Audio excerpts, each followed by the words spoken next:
I mean, if you've seen Maleficent, you've seen a loom comparative to a human. No, that's a spinning wheel. That's pretty much a loom. No, that's what they're doing. They're making threads. No, a spinning. No, they're weaving. They're not making thread. They were fucking. No. Said they were making threads. No, a spinning wheel and a loom are two different things. They already have the thread. They're putting it on the loom, and then they're weaving the tapestry of life, and then they're cutting it when they're done. Yeah. Fuck you.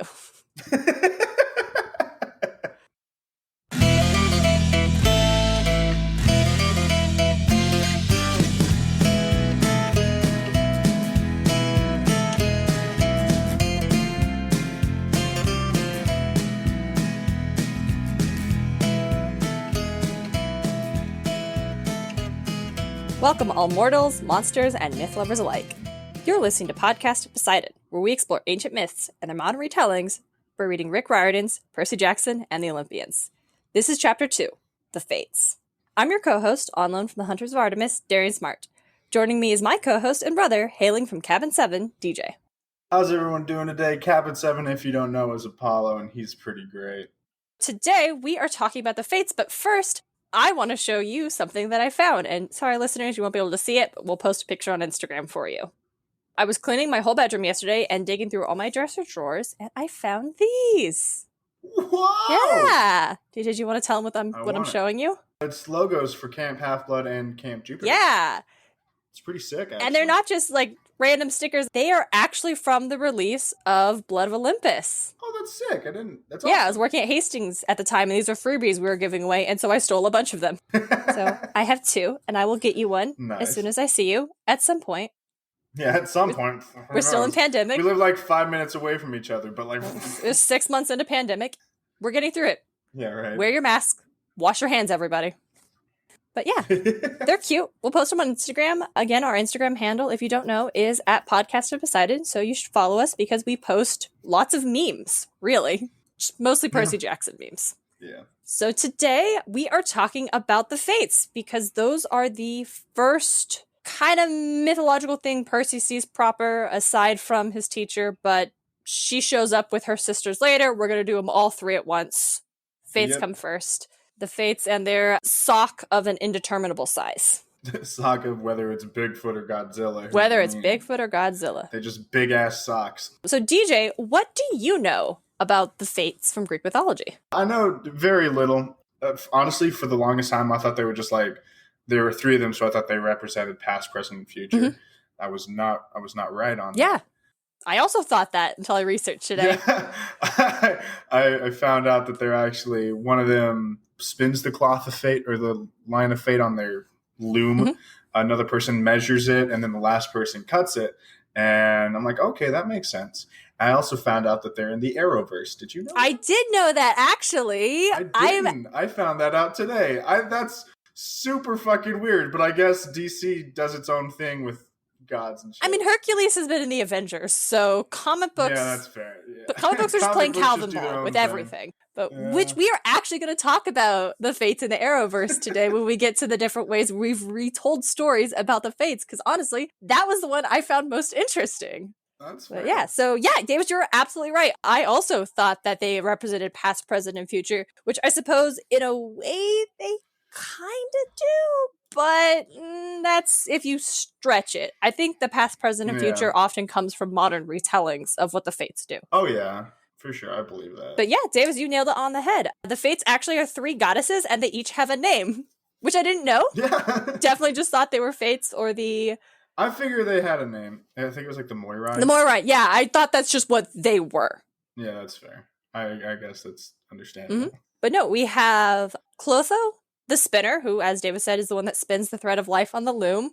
Lachesis, she's the one that actually dictates how someone's life is going to play out. And then there was Atropos, the inflexible, who uses the abhorrent shears to cut the thread at death. So she's the one that's like, and you're done. Or it could be Isa. Well, Mythology by Edith Hamilton, which is the book that I used to do most of my research onto the ancient myths of the Fates, says it's Atropos. So we're going to listen to Ms. Hamilton. I was on Wikipedia. So. We're going to listen to Ms. Hamilton.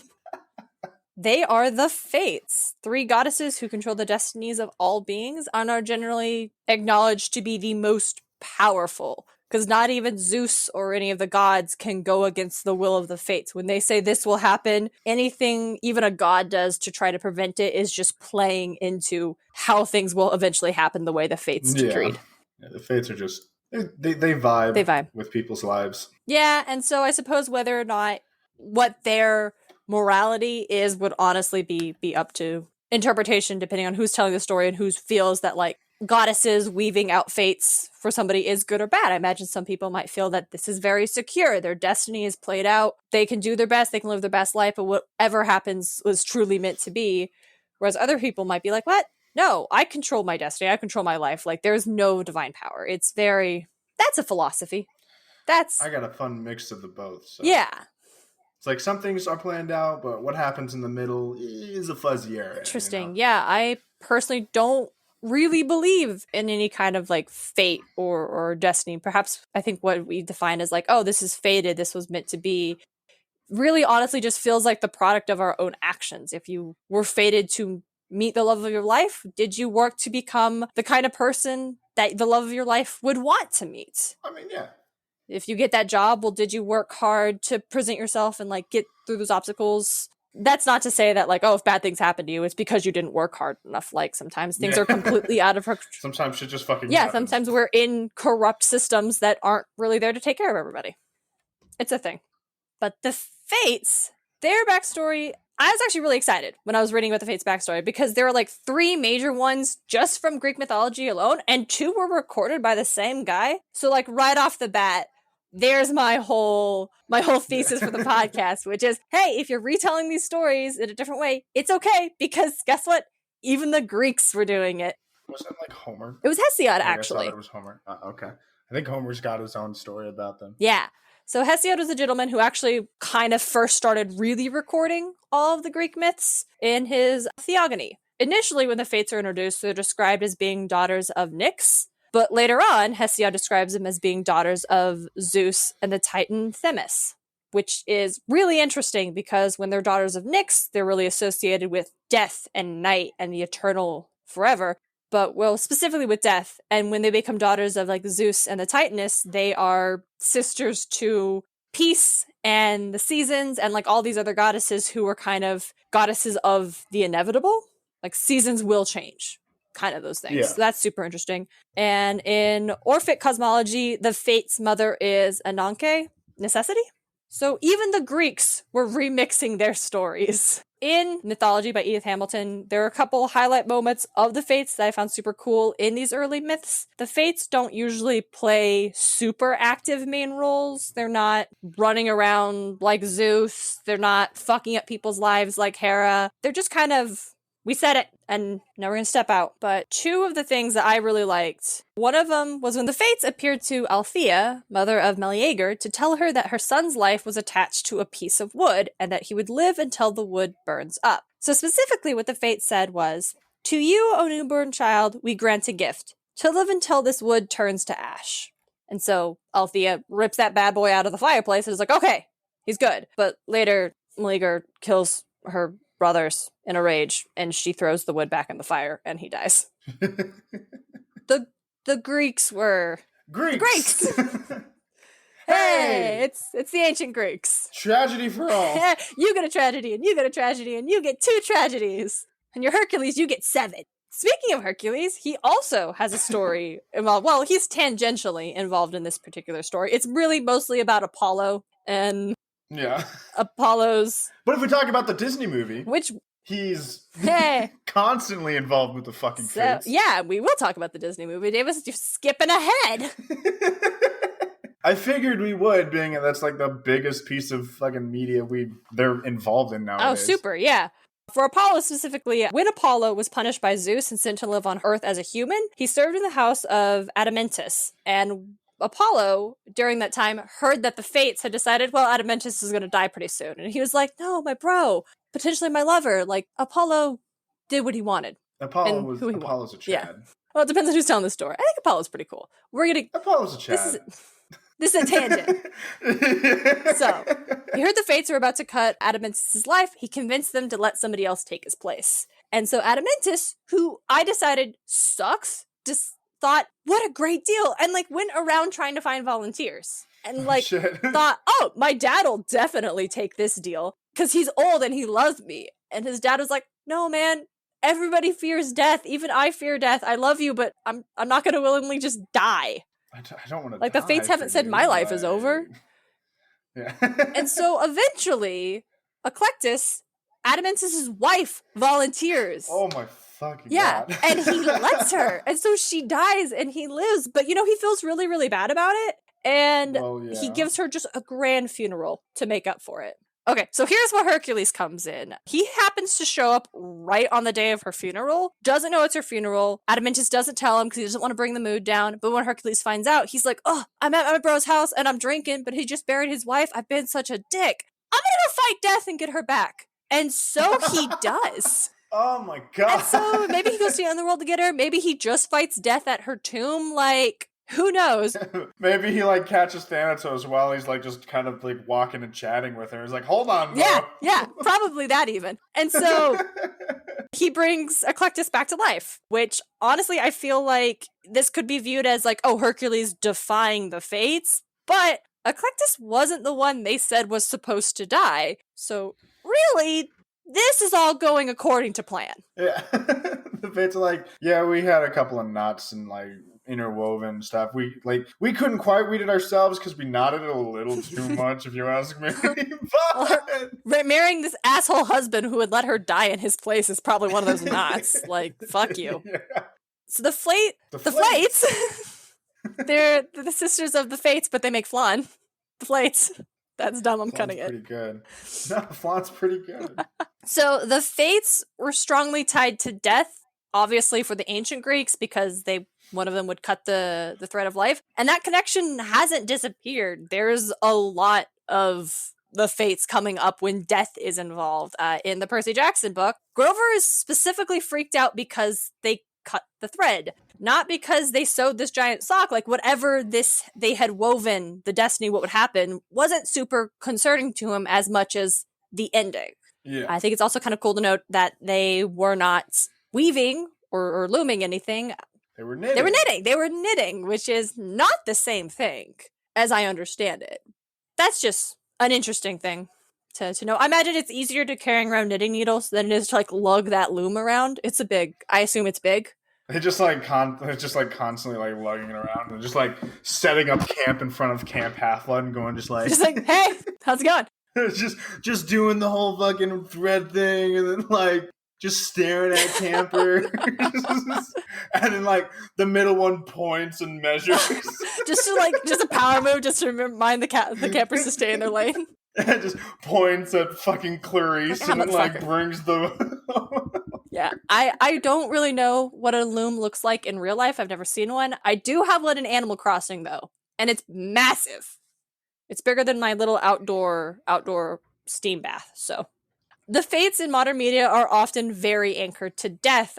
Specifically, if someone cheats death, all the fates or just one of the fates is probably going to show up and be like, what the fuck? Yeah, that's not cool. Yeah, two specific examples are Sabrina the Teenage Witch, where Sabrina saves her friend from falling down an open elevator shaft. How is that cheating? No, exactly. I always thought that. Like, one of the fates show up and they're like, she was supposed to die. What the hell? And I'm like, her friend's a witch. Like... It's not like they died and she revived her. Yeah, it seemed like maybe they wrote the episode and originally Sabrina might have brought her back to life, and they're like, that's too dark. That would have been way better. What are you kidding? That makes way more sense. Yeah, the way they play it in Supernatural makes the most sense to me, because in Supernatural, the episode begins and you have just humans going about their life, and this woman, we don't know what or who she is, she like freezes time and creates situations where they'll have a horrible accident and they'll just die. And so this just keeps happening and happening, and they're like, what the fuck is going on? You find out that this episode takes place in an alternate timeline in which one of the angels in this ongoing battle, it's very convoluted and cumbersome. It's just Supernatural. Hey! Congratulations on 15 seasons. Anyway, so one of the angels went back in time and prevented the Titanic from sinking. Oh yeah, thus creating hundreds and thousands of new souls, because I guess souls are energy. I don't remember. It's been a long time since I watched this episode. But so this is one of the fates who was going around being like, yeah, no, these people aren't supposed to exist. They're supposed to have died. You can't just do that. And so that made a lot of sense to me if we're going to use the fates for cheating death. Yeah, going back in time to cheat Literally death is changing a different story fates. than fucking stopping your friend from falling off a cliff. Yeah, because with the Sabrina one, if you want her to die, you don't set up her death to be by her friend who was a witch who could prevent it. That should just be part of your plan. She has a near-death experience. Yeah. DJ, as you already mentioned, for a lot of people, I think our age or really just anybody who casually has seen anything Greek mythology, they've probably seen Disney's Hercules. The fates are very, very anchored to... Or if you're just into Disney. If you're just into Disney, which, yeah. Because that's just a classic Disney movie. It's the first one that Johnny, our brother, saw in theaters. Yeah. First one that I saw was Monsters, Inc. Oh, yeah. We saw that instead of Harry Potter for Thanksgiving. Which is fine. We saw Harry Potter opening weekend. It was great. Yeah, there you go. My first Disney movie, or even my first movie in theaters, was Hunchback of Notre Dame. I still have like a baby memory of just the Notre Dame and that the swooping camera and the bells ringing. Like just that shot is in my brain. So, but in Hercules, the fates are kind of mashed together with the Grey sisters. Obviously, the fates don't share one eyeball. They're not jumping around like that.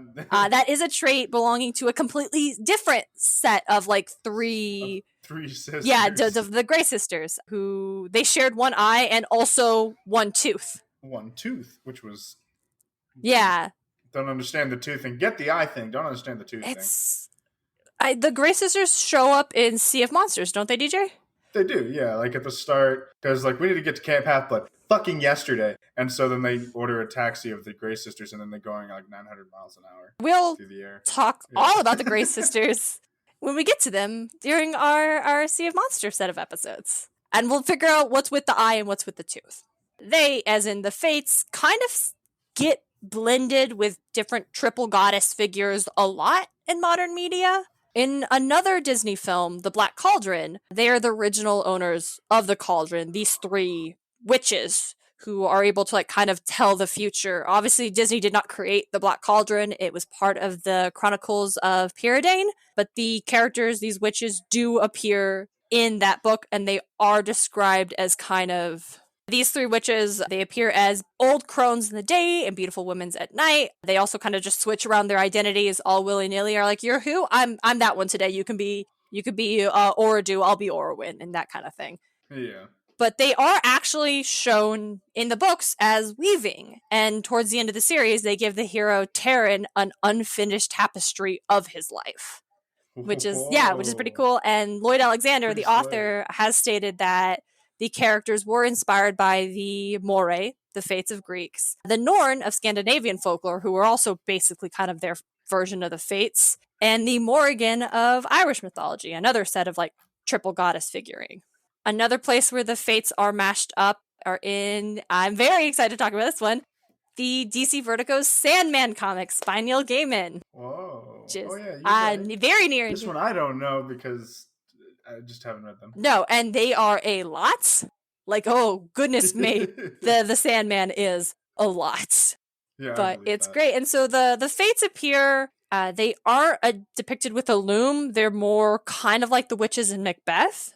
But when Morpheus, or Dream, the protagonist, goes to them to try to find out where his items of power or his sigils of power are after he's been imprisoned for like almost 100 years. And they tell him... But this is another example of the kind of the fates being blended with another set of three figures, because really the three, as they're often called, they're also called the kindly ones, and they serve as the Furies in the story. Specifically, they were very, very Fury when they go to destroy Morpheus and the Dreaming at the end of the series. Oh, fun. Oh, it's a lot. The Sandman is a lot. It's great. It's beautiful. I love it. I hope Netflix does not fuck it up during their adaptation. I remember you telling me that they were making an adaptation. Mm-hmm. Netflix is a while ago, wasn't it? Yeah, it was. It was also announced this week, or the week we're recording, that Netflix is also going to do a Kane Chronicles series. Oh yeah, I saw that. You sent that one to me too. That's sick. Yeah. So we've got hopefully Percy Jackson on Disney Plus, Kane Chronicles on Netflix. I have a lot of confidence in the Percy Jackson one, to be honest. It sounds like Rick Riordan has a lot of creative control. That one they're doing a series for, but for the Kane they're doing feature films, which is going to be weird. Yeah, I didn't catch the movement. I don't have a lot of confidence in Netflix at this moment after their debacle with Avatar, where they were adamant about I figured that one was me. we gotta have white people in here. What do we do? It's like no, this is an Asian story. It's from various Asian cultures. Like, what the hell? So yeah, that was. So anyway, so maybe they'll do Sadie and Carter right. I don't have a lot of faith, but I love some Egyptian lore. I think last week that I said that Greek mythology was Egyptian lore is fucking. It's so good. I definitely said last week that Greek lore was my first love. That was a lie. It was actually Egyptian. Like, I do remember. Greek was my first, but I think like I've settled on Norse because Norse is just sick. Norse is sick, and maybe one day we'll. Is so fucking cool. Maybe one day we will talk about Norse lore. I mean, if we continue this podcast, we'll eventually get to Magnus. Hey, and then I'll have to change up the intro. I don't know what we'll call it after this. That's a future Darien's problem. DJ, you already alluded to it, but when I was doing research on different modern versions, modern retellings of the Fates, the Arrowverse was honestly the most interesting take. Which is wild. I mean, like, the Arrowverse is pretty cool. I watched a lot of The Flash. Mm-hmm. I stopped around season 3 because I'm just like, it was what was on Netflix, and then I just haven't bothered to go back to it. And I just don't have the time of day to fucking follow 3 or 4 different series. Yeah, it's a lot. Like that, like I love it when series interact with each other, but when they interact with each other in such a way to where I have to watch the other series to get what's going on in this series, I hate that. That's bad. I don't like that. I will hand it to the Arrowverse. They did manage to successfully create what it feels like to try to follow comic books in TV form. So good on them. DJ, did you, in your research, do you know how the Fates are used in the Arrowverse? Yeah, actually. Tell me about it. It was like a little bit, but it was the Clotho, the one who looms it all or weaves it, comes out and says, well, their fate shouldn't be determined, and she destroys the loom and spreads it across the multiverse. Mm-hmm. And then I guess the crisis of Earth that like happens, a lot of Earths decide to come together and just like get merged or something. I don't know. It didn't Crisis of Infinite explain Earths. That well. Yeah, it didn't quite explain what happened there. It's like they came together into Earth Prime. I'm like, does that mean they merged, or is it just like, the United Nations? Like, what's going on? It's very comic booky. It's very comic booky. And then like, well, Clotho, who's I guess it's now Charlie got stripped of all their power. Is it a girl? Yes. Okay, got stripped of all her power. The other two are now ganging together with an entrepreneur from hell to find the loom pieces so that they can get their power back. Yeah, because they feel like... And it probably continued after that, but then I'm like, I gotta get into this podcast. Yeah, you were researching right 10 minutes before, which I appreciate. Yeah. But yeah, that's about as much... I have not watched any of the Arrowverse. I did see the very first episode of Arrow, liked it a whole lot, did not have DirecTV or any sort of like cable at the time, did not want to pay for Hulu, have not seen anything else. Yeah. But yeah, that's really cool because I think, honestly, I feel like that's a really, really interesting way to use the Fates, because as we were talking about earlier, whether or not you think having goddesses or the divine or any sort of like divinity outlining your life and your destiny as good or bad is highly up to you and your experiences and your personal beliefs. So having one of the Fates decide, no, this is bad, they should be able to do their own, humans or everybody should make their own choices, and the other two being like, no, free will is chaos and that it goes against the natural order, things need to be organized and determined. It sounds like a very, very cool way to do it. Again, neither of us actually watched it, so we can't say whether that was a successful storytelling. But hey, if any of our listeners have watched these episodes, I think specifically these were DC's Legends of Tomorrow, was where the Fates were really playing this big role. And you want to tell us if it was good or bad, absolutely. Come hang out with us over on Twitter, or honestly, probably Instagram. That's where we are the most active, I'll just be honest. We also have a Facebook page, but come play with us on Instagram. Yeah.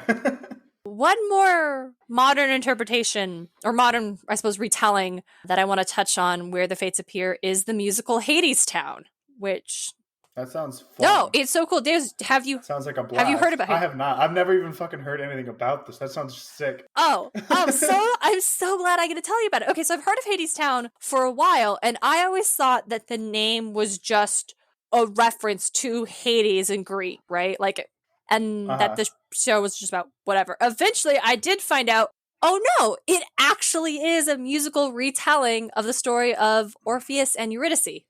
Oh, that's sick, actually. Yeah, and so you've got, obviously, I don't want to spoil it, because one day I want us to go see it. Eventually, when pandemic is over, and we all got our vaccines, we should go see it, because it sounds incredible. It's beautiful, because it's not as if it's set in ancient Greece. It's kind of set in this very, like... Yeah, I'm looking at pictures of it. Yeah, it's kind of, looks kind of Great Depression-y. The songs are very, like, jazz and blues inspired. So it's in the 30s. Yeah, it's very 30s. The underworld in, like, Hades isn't so much actual death in the underworld. It's like a city where people go, but once you go there, you're under contract and you can never leave. So that's what happens to Eurydice. Things are really rough, and she ultimately decides, I gotta go. I gotta take my destiny in my own hand. Things are supposed to be better here. I'm gonna go. And Orpheus tries to go and get her back, and it's... ultimately fails. It's Orpheus and Eurydice. That story can only end one way, and I think that story in particular, if you're going to retell it, it's such a brilliant reason to bring the Fates in as the Fates, because that... I feel like retelling stories could be a lot of fun if you just, like, even if, like, the Fates weren't originally in there, you just bring them in there because, like, oh, it's trying to change their fate because this is a retelling of the original story, but the original story ended this way, so it's gotta end this way. Yeah, actually, so Lindsay Ellis, fabulous YouTuber, in her video about the Titanic, she talks about Hadestown, and specifically what makes it so appealing, and also comparing that to the Titanic, is that you know how this story ends. You know that Orpheus is going to fail to save Eurydice at the last moment. You know the Titanic is going to hit that iceberg and sink. Even knowing how it ends, but getting there is so much fun. Like, because you're getting there and you're watching, you're loving this characters and the story and the music in Hadestown and the romance in Titanic, and you know how it's going to end, but this part of you, like, maybe this time it won't. Maybe this time the Titanic doesn't hit the iceberg. Maybe this time Orpheus doesn't look back. But no, it will end the same way every time, because that is fate. And so I think having the Fates be there for Hadestown is such a smart idea, because it could have been the Muses, right? Singing and stuff like we saw in Hercules. It could have been the Furies, who are actually in the underworld, I believe. Yeah, Orpheus's singing moves them to tears, so they could have been there. But no, it's the Fates, because this is exactly what they're for. I think in storytelling, I believe this is what makes the Fates so relevant today to keep talking about, because having them show up and antagonize Sabrina the Teenage Witch is funny, and having them battle each other out over free will in DC's Legend of Tomorrow is really cool. But talking about the inevitability of it all, whether you believe in fate or destiny, there are some things in life when you look back and you're like, there is no way I can change it now.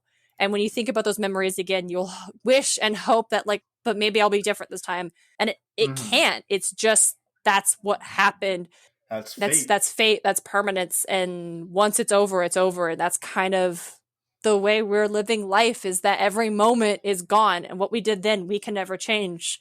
So all we can do is look ahead and try to figure out, how can I look back on tomorrow and not curse the Fates, but smile at what happened to me, if that's in our control.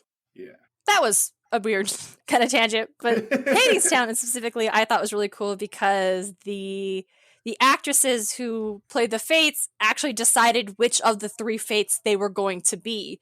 And so they really matched it to their singing style and what they were interested in. The actresses are Jewel Blackman, Yvette Gonzalez-Nacer, and Kay Trinidad. And they're stellar, and they're gorgeous singers, and they're amazing performers. And so one thing I really like, because I read this article from Long Island Weekly from last November 2019, where these actresses discuss like the role and their approach to doing the fates. But what I really liked is that the way Gonzalez Nacer describes it, she says, "In this interpretation, we sometimes take on the role of the wind and push people one way or another, literally and figuratively, so they can fulfill their predetermined fate." And that's something you can really see in the song. When the chips are down, the fates are singing at Eurydice to try to make her make a decision. And that song can come off as very antagonistic, where they're trying to force her to do something or like goad her into it. But the way one of the other actors, Trinidad, describes it as one of the biggest things I thought about while we were learning this number being When the Chips Are Down, was that we shouldn't be seeing her as our victim. We are her cheerleaders. We're just nudging, just cheering her to continue to make the decision that we know she's going to make. I think that's a really cool way of that's pretty good. Having the fates be. Yes. But yeah, one day, DJ, we will go see Hadestown.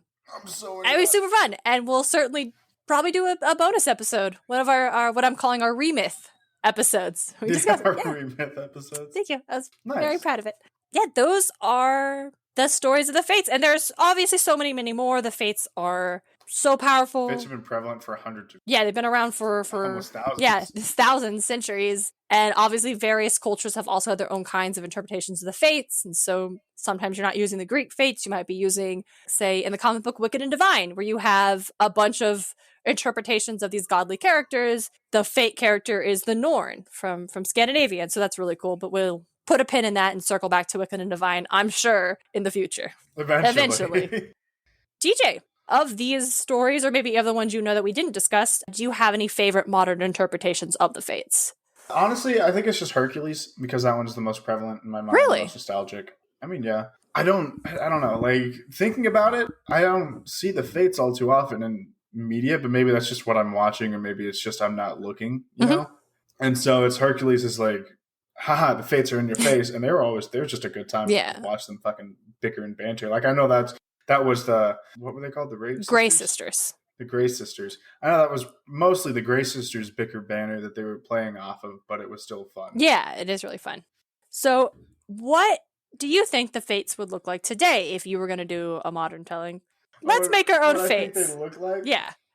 Obviously, they need to be creating the fate and destiny on something. Looms and weaving isn't super prevalent now. And honestly, in a lot of retellings, you don't often see their loom. Even in Percy Jackson, as we said, they're knitting. So how do you think the fates would be? On a typewriter. They're just writing the guy's life. And when the person's like writing, when the second things they're done, they just grab it, hand it to the next person, and she puts a period on it. Oh, I was kind of like, really? Typewriter is your modern? But I do like that visual of like, and someone just rips and hands and then dot. I do like that.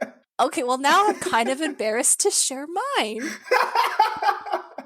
It's like, I want it to be modern. I was thinking of a writing kind of style, but I'm like, what are they going to do? Just fucking share a Google Doc? It's a great way to collaborate.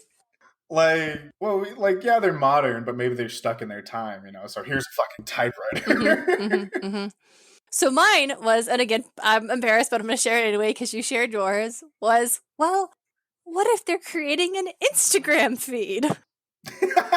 For like everyone they're going for. Yeah, and so it's like someone's like, here are the photos, and they're putting the captions, and here are the keywords, and it's going, and the one who's... And then the last picture's just sisters. Yeah, hey.